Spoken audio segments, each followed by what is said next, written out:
of campaign finance laws to give billionaires outside influence over our politics.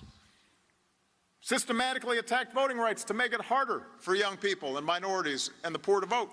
Embraced wild conspiracy theories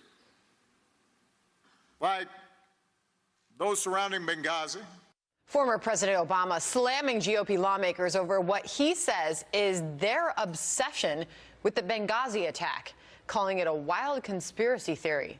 And that's not sitting well with a lot of folks, particularly those who were there that horrific night. Joining us now is one of the members of the Benghazi Annex security team, John Tig Teagan, who ran toward the consulate as it burned. John, good morning, and thank you for coming on the program this morning.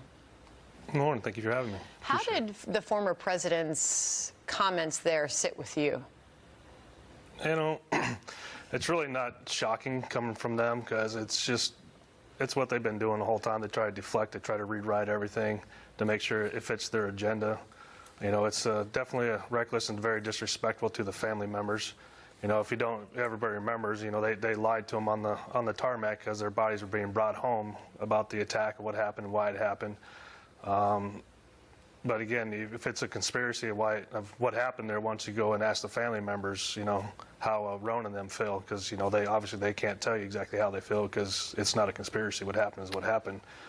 And, you know, the only conspiracy really behind it was their deflection of trying to say it was a protest and over a video. That's where the conspiracy's from. Well, the comments, surely, as we can hear, did not sit well with you. They did not sit well with the former Congressman Jason Chaffetz, who suggested that this is the former president, Barack Obama, attempting to rewrite history. Watch.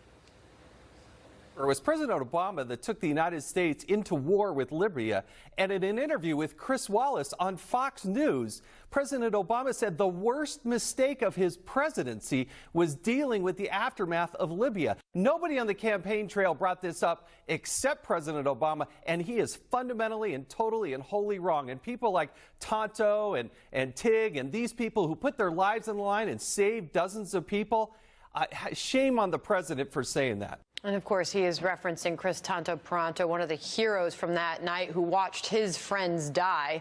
He called the comments from the former president disgusting. Just wanted to get your reaction to that.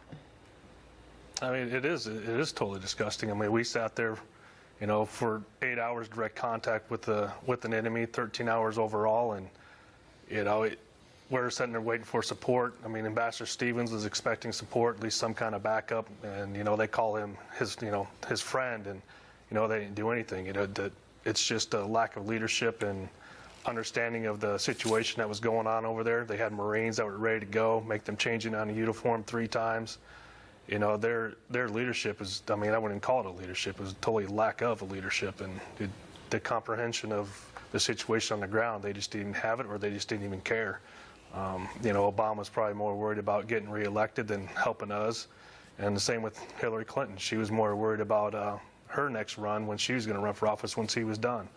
It's just, you know, they have just total disrespect. And it's, again, it's another smack in the face to everything that we did over there. And they're just trying to deflect what truly happened to make themselves look good. Well, and here we are 6 years later. 17 years after 9/11, we've been honoring the fallen and those who fight on our battlefields this morning in the aftermath of 9/11. And here we are 6 years after the attacks in Benghazi also took place on September 11th. If you could, as we look at those 4 fallen Americans, could you look back for us 6 years later and your thoughts today, John? You know, my thoughts on it is just, you know, we got to pick up and move forward. Can't really dwell on the past and what really happened. You know, just by honoring the guys who did fall, you keep pushing forward. You never quit, and, you know, you carry on the load. You carry what those couldn't do, and you just move forward. I mean, that's the biggest thing. And I know Rowan above, they want us to do the same thing. Just never quit. Just pick up and move on. It's such a powerful message coming from someone like you.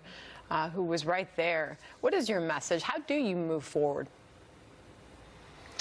You move forward by honoring those guys that did fall. I mean, I'm not going to quit, because to me quitting would totally dishonor the guys that gave their lives for the rest of us. and that's what I do. You know, I push forward with my foundation Beyond the Battlefield, helping veterans, and you know, that's my biggest thing. I just always want to help others and do what's best. Well, thank you for what you did. Thank you for what you do, and thanks for being on the program this morning. Yes, ma'am. Thank you. Thank you. As you're talking there, they're still reading the names in Lower Manhattan.